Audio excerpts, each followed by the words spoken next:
صلی اللہ علیہ وآلہ وسلم. تو صحابہ کرام ان مشرکین مکہ کے تانے کے رد کے لیے اکڑ کے چلے تھے. آج ہر حاجی اور معتمر اس کے لیے حکم ہے کہ اکڑ کے چلے. آج کس کا تانا ہے؟ کون تانا زنی کر رہا ہے؟ کون سے مشرک ہیں جو تانا دے رہے ہیں؟ اللہ کے گھر میں آج اکڑ کے چلنے کا ریلیونس کیا ہے سوائے سیلیبریشن کے ایک نقطے کے کہ صحابہ کرام حضور کے حکم سے چلے. وہ اس خاص واقعہ کے تناظر میں تھے، ضرورت تھی، ان کا تانا تھا، ورنہ اٹ سیلف تو یہ عبادت کا کام نہیں ہے. اب نہ وہ تانا ہے، نہ وہ واقعہ کا پس منظر ہے، نہ اس کی ضرورت ہے. بس چونکہ ایک ادا تھی، آج تک اس ادا کو سیلیبریٹ کرنے کا نام طواف ہے، رمل ہے. پھر آپ طواف ختم کرتے ہیں، 7 چکر اس گھر کے لگاتے ہیں. تو گھر کے 7 چکر لگانے میں کون سی عبادت ہے؟ یہ بھی یادگار ہے محبوب کی. اس کے بعد حکم ہے کہ مقام ابراہیم کے سامنے کھڑے ہو جاؤ اور اسے سجدہ گاہ بنا لو. واتخذوا من مقام ابراہیم مصلی، سورہ بقرہ کی آیت نمبر 125 ہے. 360 بت تھے وہاں، ان کو اٹھا کے نکال دیا تھا کہ کوئی بت آنکھوں کے سامنے نہ رہے.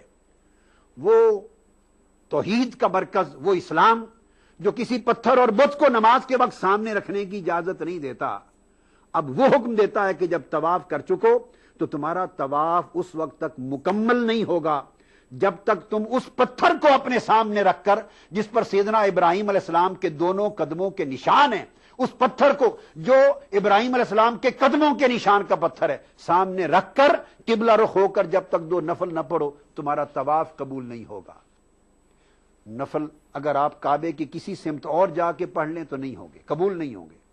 اس کے لیے حکم ہے من مقام ابراہیم کے کھڑے ہونے کی جگہ جو پتھر ہے اس کو مصلی بنا لو، سجدہ گاہ بنا لو.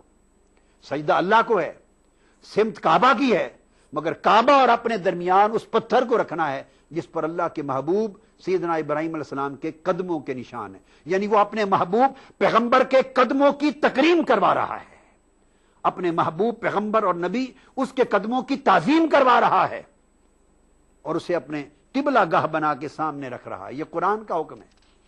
یہ عمل کیا ہے؟ یہ وہ پتھر ہے جس پر کھڑے ہو کر سیدنا ابراہیم علیہ السلام نے کعبہ کو تعمیر کیا تھا.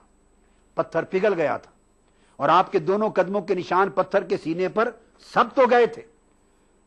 اور یہ وہ پتھر تھا کہ جب تعمیر کعبہ ہو چکی، اس پتھر پہ کھڑے ہو کے ابراہیم علیہ السلام نے التجا کی تھی، ربنا وابعث فیہم رسولا منہم یتلو علیہم آیاتک ویعلمہم الکتاب والحکمہ ویزکیہم انک انت العزیز الحکیم. میرے مولا، میں نے تیرے گھر کی تعمیر کر دی، میرے بچے حضرت اسماعیل نے میرے ساتھ مل کر، ہم دونوں نے تیری مزدوری کر دی، ہم تم سے کوئی اجرت نہیں مانگتے، اس مزدوری کے عوض صرف یہ مانگتے ہیں کہ ہمیں اپنا محبوب محمد مصطفیٰ ہماری نسل میں عطا کر دے. وہ نبی آخر الزمان جس کی خاطر 1000 سال قبل بے آب و گیا ریگستان میں تو یہ گھر ہم سے تعمیر نو کروا رہا ہے، جس کی خاطر یہ غیر آباد زمین تو ہم سے آباد کروا رہا ہے، اس پیغمبر نبی آخر الزمان کو جس کی امت مسلمہ امت آخری امت ہوگی خیر الامم، وہ پیغمبر ہمیں عطا کر دے، میری نسل اور ذریت میں وہ پیغمبر آ جائے، تاکہ جب ہر کوئی اپنی پہچان لے کر قیامت کے دن پیش ہو تو میں عرض کر سکوں کہ میں جد محمد ہوں صلی اللہ علیہ وآلہ وسلم، محمد کا دادا ہوں صلی اللہ علیہ وآلہ وسلم. تو یہ دعا کی تھی، اس پتھر کی نسبتیں تھیں تعمیر کعبہ اور دعا ابراہیم کے ساتھ. اور دعا ابراہیم کیا تھی؟ بعثت مصطفیٰ کی، ولادت مصطفیٰ کی، میلاد مصطفیٰ کی، کہ باری تعالیٰ اس نبی آخر زمان کو میری اولاد میں پیدا فرمانا، ان کی ولادت میری اولاد میں ہو، ان کا میلاد، ان کا مولد میری ذریت میں ہو، اس بستی میں، اس شہر میں ہو اور میری اولاد میں ہو ان کی ولادت. چونکہ یہ وہ پتھر ہے جس پر کھڑے ہو کر آپ نے ولادت مصطفیٰ کی دعا کی تھی کہ میری ذریت میں عطا کر مصطفیٰ کی ولادت کو. اللہ رب العزت نے اس ولادت مصطفیٰ کی دعا کو آپ کے قدموں کے نشانوں کی صورت میں قیامت تک محفوظ کر دیا، پتھر کے سینے میں ثبت کر دیا. اور سوچئے اس کا ریلیونس کیا ہے، بات کہاں جاتی ہے، مقام ابراہیم کی حقیقت کیا ہے، اس پتھر کی اہمیت کیا ہے. اور لاکھوں پتھر تھے، پیغمبر کی شان ہے، معجزہ ہے، جس پتھر پہ بھی قدم رکھتے وہ موم ہو جاتا. یہ کوئی ایک اکیلا تنہا پتھر تعمیر کعبہ تو تھی، مگر اس سے بڑھ کر تعمیر کعبہ کے بعد اس پر کھڑے ہو کر میلاد مصطفیٰ، میلاد کہتے ہیں ولادت کو، ایک ہی لفظ ہے۔ فلک کے نظاروں زمین کی بہاروں سبھی نے مناؤ حضور آ گئے۔ آج کل کے انہیلدی لائف سٹائل، کھان پان وغیرہ کی وجہ سے لیور کی کمزوری ایک عام بات ہو گئی ہے۔ نتیجہ گیس، کھانا ہضم نہ ہونا اور بھوک نہ لگنا۔ پیش ہے ہمدرد جگرین، مفید جڑی بوٹیوں سے بھرپور۔ جگرین ایک قدرتی لیور ٹانک ہے۔ جگرین کا روزانہ استعمال آپ کو دیتا ہے کیمیاوی اور زہریلے عناصر سے حفاظت، بہتر قوت ہاضمہ، پیلیا جیسی جگر کی بیماریوں کے علاج میں مدد۔ اپنائیے ہمدرد جگرین اور اپنے لیور کو بنائیے اسٹرانگ۔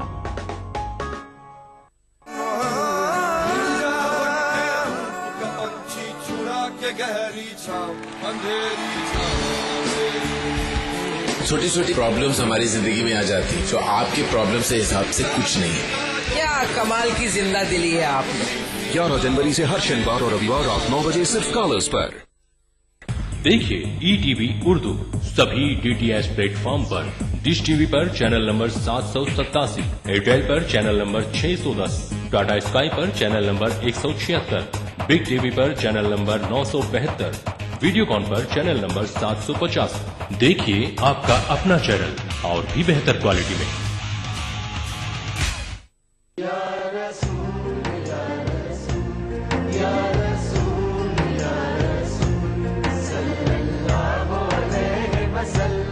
ساری کائنات مسرور ہے، جشن میلاد رسول ہے۔ اے نبیوں کے سردار، نگاہ عشق و مستی میں وہی اول وہی آخر، وہی قرآن وہی فرقان، وہی یاسین وہی طٰہٰ۔ میں آیا تیرے دربار، میں آیا تیرے دربار، میری تجھ پہ انسانیت کے لیے محسن انسانیت کا پیغام، سیرت رسول کے مختلف گوشوں کا احاطہ کرتا ہوا لائیو فون ان پروگرام، حب نبی سے سرشار نعتوں کا حسین گلدستہ، جشن میلاد النبی، ہر پیر سے جمعہ رات 10:30 بجے صرف ای ٹی وی اردو پر۔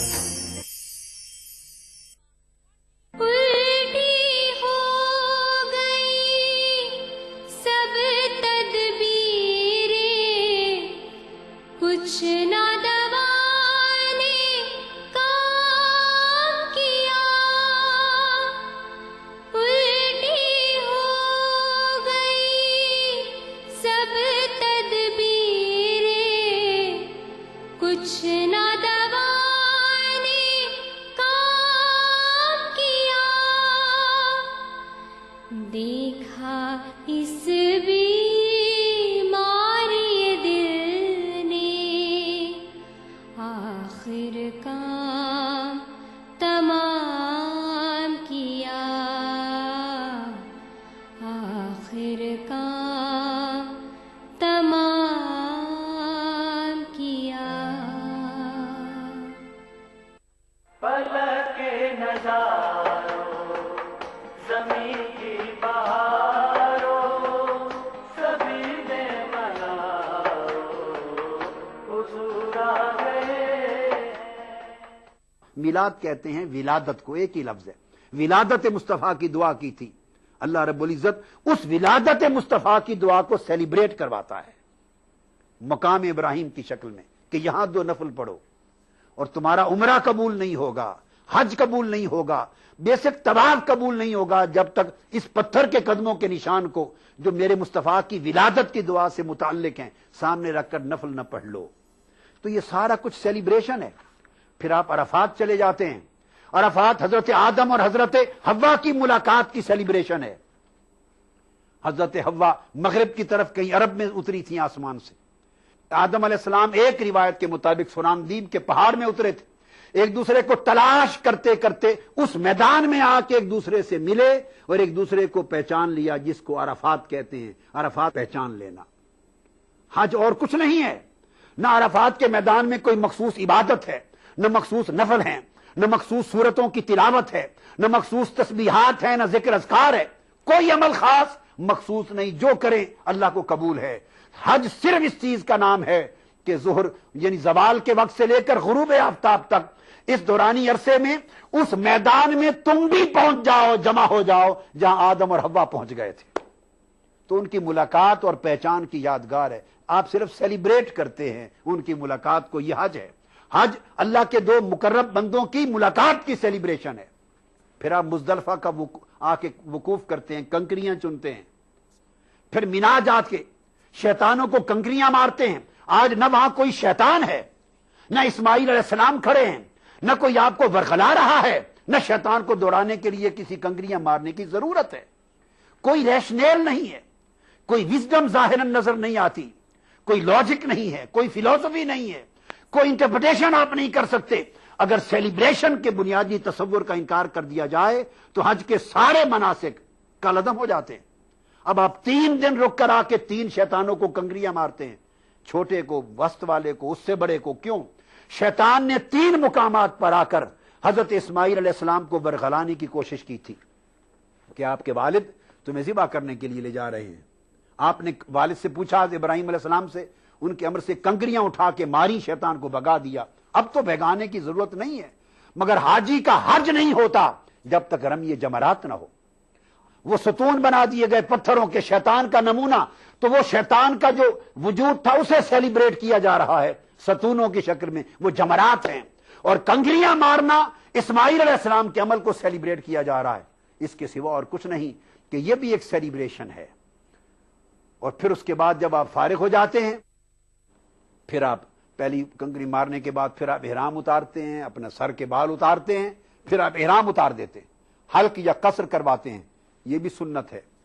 تو گویا آپ نے دیکھا، حتیٰ کہ یہ تو حج کے معاملات تھے، علاوہ اس کے حتیٰ کہ نماز کا عالم بھی یہ ہے کہ 5 نمازیں جو ہم پنجگانہ نماز پڑھتے ہیں، یہ اٹ سیلف بھی سیلیبریشن ہے انبیاء علیہ السلام کے واقعات کی۔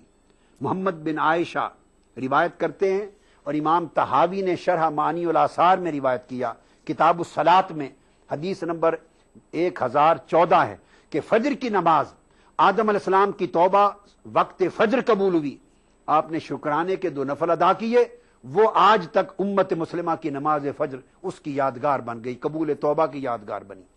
ظہر کی نماز، اسحاق علیہ السلام، اللہ پاک نے حضرت ابراہیم علیہ السلام کو ظہر کے وقت عطا کیے، آج تک انہوں نے شکرانے کی 4 رکعتیں ادا کی۔ نماز ظہر کی 4 رکعتیں آج ابراہیم علیہ السلام کے شکرانے کی یادگار ہیں۔ سیدنا عزیر علیہ السلام 100 سال کے بعد اٹھے، کم لبست یوما بعد یوم، 100 سال کے بعد اٹھے، شکرانے کی 4 رکعتیں ادا کی۔ وہ 4 رکعتیں عصر کی عزیر علیہ السلام کے شکرانے کی یادگار ہے۔ اسی طرح مغرب کی نماز سیدنا داؤد علیہ السلام کی، یا سیدنا عزیر یا سیدنا ایوب علیہ السلام کی یادگار ہے۔ مختلف کتب حدیث میں آیا ہے کہ بیماری کے بعد صحت یابی کے نفل پڑھے، کمزور تھے، 4تھی رکعت پہ اٹھنا چاہتے تھے، اٹھ نہ سکے، 3ری کے بعد بیٹھ گئے، 3 پڑھ لی۔ اللہ پاک نے فرمایا ہر ایک کی یادگار 2 اور 4 تھی، یہ 4تھی پہ اٹھ نہیں سکے، 3 رکعتیں مغرب کی یادگار بن گئی پیغمبر کی۔ اور نماز عشاء سب سے پہلے خود حضور نے پڑھی صلی اللہ علیہ وسلم، تو یہ آقا کی یادگار ہوئی۔ تو پنجگانہ نماز اللہ کی عبادت خود بھی انبیاء علیہ السلام کے شکرانوں کی یادگار ہے۔ تو اس وقت آج کی نشست میں میں نے اس بات پہ زور ڈالا ہے اور روشنی ڈالی ہے کہ ہمارے نماز جیسے ارکان، فرائض، ہمارے حج جیسے مناسک، اور اس طرح کے پھر صفا مروہ ہے، سعی ہے۔ حضرت ہاجرہ دوڑی تھی عالم اضطراب میں، اسماعیل علیہ السلام نے ایڑیاں رگڑی تھی، ان کی ایڑیاں رگڑنے سے جو پانی کا چشمہ نکلا وہ آج تک ہمارے لیے زمزم ہے۔ حضرت ہاجرہ دوڑی جہاں وادی گہرائی آتی تھی کہ وہ تنہا اکیلے لیٹے تھے، وہ دوڑی اضطراب کی کیفیت میں ہمارے حج کا حصہ بن گیا کہ اب ہم احرام باندھ جب صحیح کرتے ہیں تو خاص مقام پر ایک جگہ سے دوسری جگہ دوڑ کے گزرنا ہوتا ہے، نہ آج کوئی اضطراب ہوتا ہے نہ کوئی مجبوری۔ تو آپ نے دیکھا تو اللہ رب العزت نے یہ سارے شعائر، اپنے محبوب مقرب بندوں کے ایونٹس، ان کے واقعات، ان کی زندگی کے ذاتی واقعات، نجی واقعات جو خاص پس منظر میں تھے، خاص ریکوائرمنٹ میں تھے، خاص تناظر میں تھے، اور وہ گزر گئے، ان کے بعد کوئی تناظر یا تسلسل نہیں ہونا چاہیے تھا، مگر رب کائنات نے ارکان اسلام اور مناسک دین اور مناسک حج کی شکل میں ان ساروں کو پریزرو کر لیا ہے۔ ان تمام سیلیبریشن کا نام اسلام کے مناسک ہے۔ بتانا مقصود یہ ہے کہ یہ سمجھنا کہ یہ سیلیبریٹ کرنا کوئی غیر اسلامی چیز ہے، میں تسلسل سے آؤں گا میلاد پاک پر، میں اس کی بنیاد رکھ رہا ہوں۔ تو بیسک کنسپٹ مختلف ایونٹس کو سیلیبریٹ کرنا، اگر اسماعیل علیہ السلام کا ایونٹ سیلیبریٹ کرنا سنت ہے اور دین کا تقاضا ہے، تو مصطفیٰ کی ولادت سیلیبریٹ کرنا کیوں نہیں ہوگا؟ ابراہیم علیہ السلام کے لمحہ بلمحہ کیفیات کو سیلیبریٹ کرنا، عزیر علیہ السلام کو سیلیبریٹ کرنا، حضرت آدم کی توبہ کو سیلیبریٹ کرنا، حضرت موسیٰ کی نجات کو سیلیبریٹ کرنا، حضرت عزیر کی شکرانے کو سیلیبریٹ کرنا، حضرت ابراہیم و اسماعیل کو سیلیبریٹ کرنا، صحابہ کے اکڑ کے چلنے کو سیلیبریٹ کرنا، اگر ان نجی ایونٹس کو اور اللہ کی نعمتوں کو اور انعامات کو اور احسانات کو اگر سیلیبریٹ کرنا دین کا حصہ ہے، تو کیا یہ سب سنت نہیں بنا دیتا کہ حضور کی اس دنیا میں تشریف آوری کو خوشی کے ساتھ سیلیبریٹ کیا جائے؟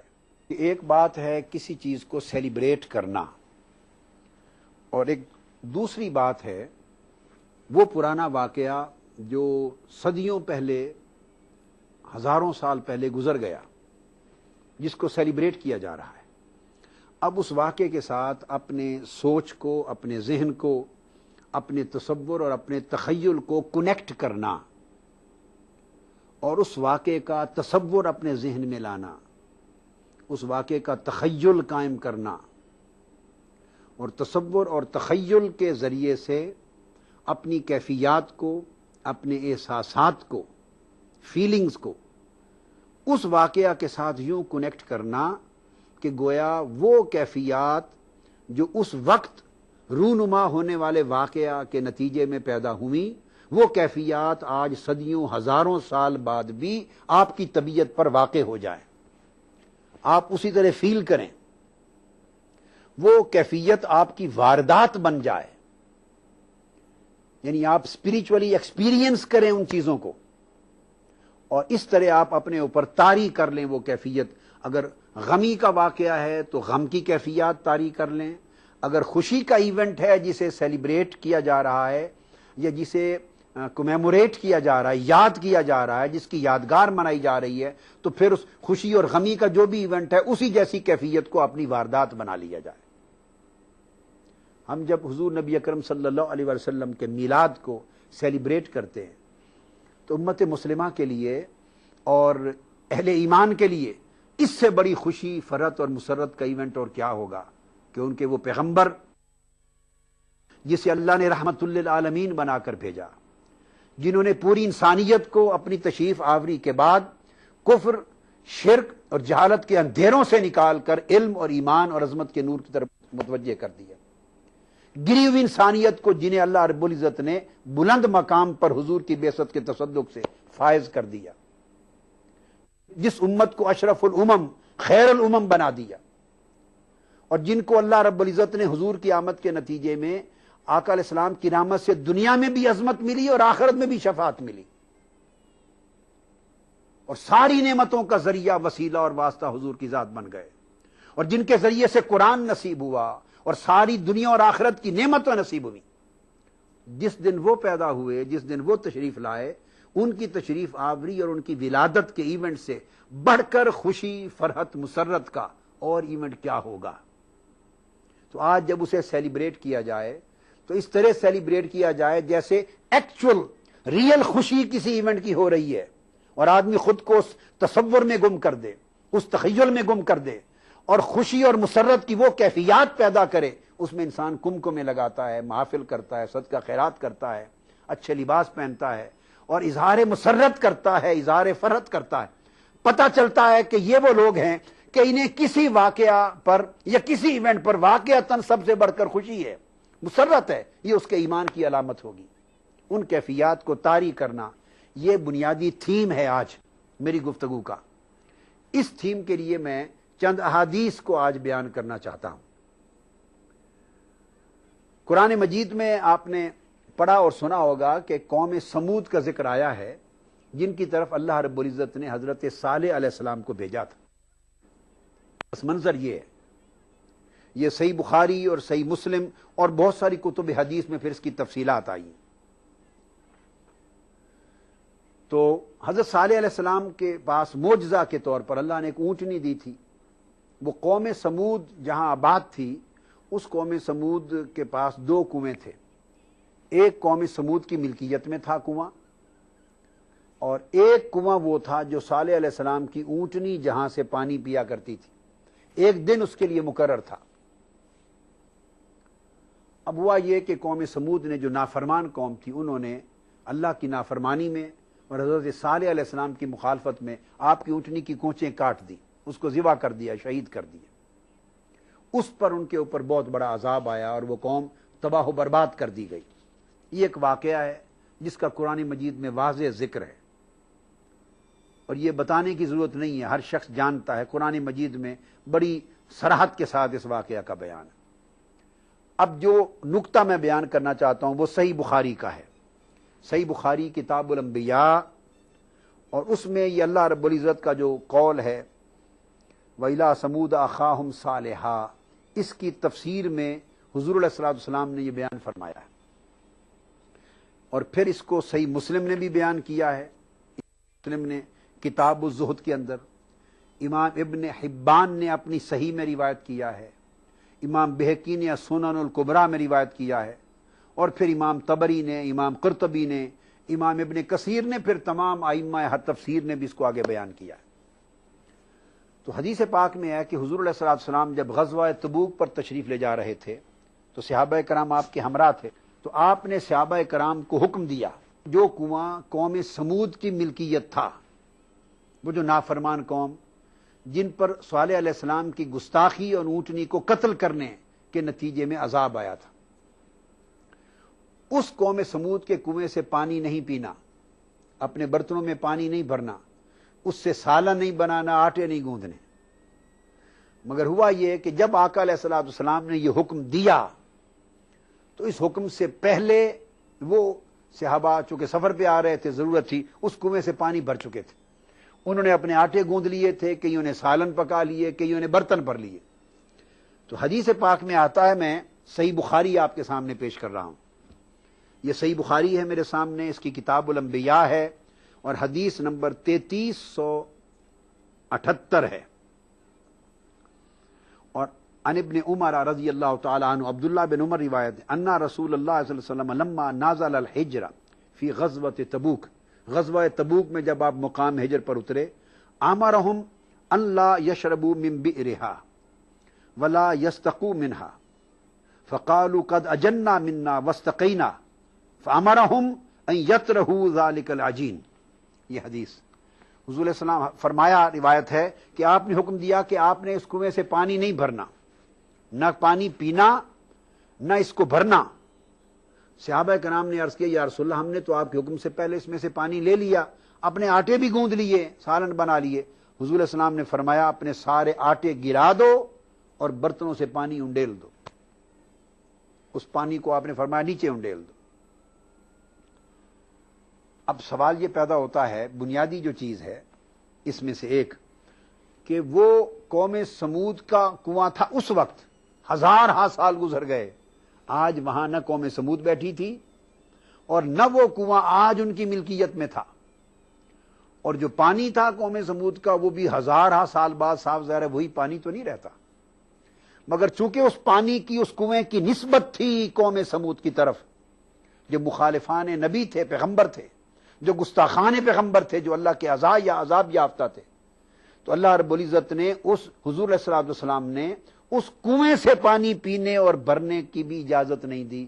اور وہ جو ہم، حالانکہ عذرو شرع، وہ پانی نہ پلید تھا نہ ناپاک تھا، کوئی اور شرعی وجہ نہ تھی، مگر گوندھے ہوئے آٹے اور پکے ہوئے سالن بھی حضور علیہ السلام نے اور بھرے ہوئے برتن بھی انڈیل کر گروا دیے. یہ دراصل ان کے اوپر جو اللہ کی ناراضگی تھی اس کی کومیموریشن ہے. اور پھر حضور علیہ السلام نے کیا فرمایا، آگے حدیث پاک ہے، وہ بھی صحیح بخاری کی روایت کر رہا ہوں. حضور علیہ السلام نے فرمایا وَأَمَرَهُمْ، آگے حدیث نمبر 3379، أَن يَسْتَقُوا مِنَ الْبِئْرِ الَّتِي كَانَتْ تَرِدُهَا النَّاقَةُ، اور فرمایا اس کے برعکس حضور علیہ السلام نے انہیں حکم دیا کہ اس کنویں سے پانی پیو اور پانی بھرو اور اپنے سالن اور آٹے تیار کرو جس کنویں سے صالح علیہ السلام کی اونٹنی پانی پیا کرتی تھی. سبحان اللہ، کتنی عجیب بات ہے. اب سوال یہ ہے کہ یہ وہ کنواں نہیں ہے جہاں سے حضرت صالح علیہ السلام پانی پیتے تھے. فرمایا نہیں، کانا تاردہن ناک کا، اونٹنی پانی پیتی تھی. صالح علیہ السلام کا پانی پیا ہوتا آپ نے تو اس کی تو نسبت ہی بڑی بلند ہوتی. آپ کی اونٹنی جس کنویں سے پانی پیتی تھی، فرمایا اس سے پانی پیو، اس سے برتن بھرو، اس سے اپنے کھانے تیار کرو. تو صحابہ کرام نے ایسے کیا. اب نہ وہ اونٹنی آج موجود ہے، نہ وہ پانی ہی عین وہی پانی کھڑا ہوگا. پتہ نہیں کتنے ہزار سال بعد نسلیں بیت گئیں، کتنی بار پانی اس کا ختم ہوا، بھرا گیا اور نیچے سے پانی اوپر طے کو آتا گیا. مگر چونکہ اس کنویں کی نسبت تھی پیغمبر کی اونٹنی کے ساتھ، اور اللہ کے برگزیدہ نبی کی اونٹنی وہاں سے پانی پیا کرتی تھی، صرف ایک مکانی نسبت تھی، ایک ظرفی نسبت تھی، ظرف کی، مکان کی، کنویں کی نسبت تھی. آقا نے فرمایا اس سے پانی پیو. گویا اونٹنی کے اس پانی پینے کو سیلیبریٹ کیا، اور قوم سمود کی ملکیت کے کنویں سے پانی نہ پینا اس عذاب کو کمیموریٹ کیا. حالانکہ آج نہ وہ پانی موجود تھا، نہ وہ کنواں موجود، نہ وہی ایگزیکٹلی اونٹنی موجود تھی. تو چنانچہ صحابہ کرام نے آگوں پر اپنی ہانڈیاں رکھی ہوئی تھیں، آپ نے وہ ہانڈیاں انڈیل دی، گرا دی. امام طبری روایت کرتے ہیں، امام احمد بن حنبل نے اسی کو روایت کیا. امام ابن کثیر تفسیر قرآن میں ابن کثیر روایت کرتے ہیں. آپ نے فرمایا کہ اس جگہ مت جاؤ، مجھے ڈر ہے کہ کہیں تم اس عذاب سے دوچار نہ ہو جاؤ. یہ وہ دوسرا نقطہ تھا کہ جس پر آپ نے منع فرما دیا اس پانی کے پینے سے، اور اس کو آقا علیہ السلام نے اس کنویں سے لینے کا حکم دیا. یہ اس کنویں سے پانی پینے کی سیلیبریشن ہے، اور پیغمبر کی اونٹنی کی نسبت کا اتنا ادب اور احترام کیا جا رہا ہے کہ صحابہ کرام جیسی ہستیاں، وہ صاحب ظاہر اونٹنی سے تو بلند رتبہ تھے، انسان بھی تھے اور پھر صحابہ رسول تھے، انہیں کہا کہ اس جگہ سے پانی پیو جہاں پیغمبر کی اونٹنی پانی پیتی ہے. آپ اس کے اندر دیکھیں کتنے معارف ہیں. اور آج اس طرح کی سوچ رکھنے والے ہم لوگ اگر ایسا سوچیں تو ہماری سوچیں رسول خدا صلی اللہ علیہ وسلم کے فرمان سے کتنی دور جا چکی ہیں. جس نقطے پر آپ صحابہ کرام کو لا رہے ہیں ہم اس نقطے سے کتنا دور جا چکے ہیں. اور میں نے یہ صحیح بخاری مسلم متفق علیہ حدیثیں کوٹ کی. اس کے بعد آگے آپ نے گویا صالح علیہ السلام کی اونٹنی کی نسبت کا تصور قائم کرایا. پھر یہاں نہیں، آگے اس تصور اور تخیل کی بات آ رہی ہے. پھر حضور علیہ السلام نے وہ جو بستی تھی قوم سمود کی، جہاں وہ عذاب آیا تو الٹ پلٹ گئی اور تباہ و برباد ہو گئی، اس بستی سے گزرنے کا وقت آیا تو حضور علیہ السلام نے فرمایا اپنے صحابہ کو کہ وہ عذاب جو ہزارہا سال پہلے اترا تھا اس عذاب کا تصور کر لو، اس کا تخیل اپنے ذہنوں میں وارد کر لو، اس کی فیلنگز اور کیفیات اپنی طبیعتوں پر وارد کر لو، اور جب تم قوم سمود کی اس بستی سے گزرو تو تیزی کے ساتھ روتے ہوئے، گڑ گڑاتے ہوئے، آہوزاری کرتے ہوئے، آہو بکا کرتے ہوئے یہاں سے گزرو. پلک کے نظاروں، زمین کی بہاروں، سبھی نے مناؤ، حضور آ گئے. بھاگ دوڑ بھری زندگی، سٹریس، جنک فوڈ، پولوشن، نتیجہ ہر وقت تھکان، کمزوری اور اپنوں سے بڑھتی دوری. کھویا ہوا جوش اور طاقت واپس پائیں ہمدرد ہمدوجین سے. شلاجیت، کیسر، امبر، اشوگندھا اور موسلی جیسی 22 مفید جڑی بوٹیوں سے بنا فارمولا بنائے آپ کو اندر سے مضبوط. تو ہمدوجین کے ساتھ رہیں ہمیشہ تیار ایک بہتر زندگی کے لیے روزانہ. ہمدرد ہمدوجین ہربل ریوائٹلائزر مردوں کے لیے. ادا کروں نماز مسجد حرام میں ایسا دن آئے میرے اللہ، یہ سعادت میرے حصے میں ایک دن آئے. ربنا آتنا في الدنيا حسنة وفي الآخرة حسنة وقنا عذاب النار. وصلى الله وسلم على عبده ورسوله نبينا محمد وآله وصحبه أجمعين والحمد لله رب العالمين.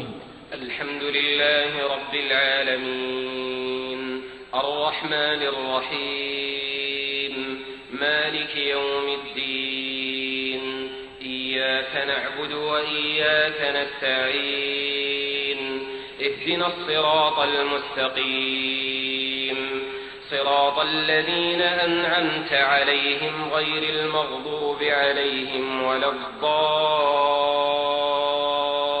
ETV اردو پر پہلی بار مسجد حرام مکہ مکرمہ سے خطبہ جمعہ اور نماز جمعہ کے روح پرور مناظر کا راست ٹیلی کاسٹ ہر جمعہ دوپہر 3 بجے صرف ETV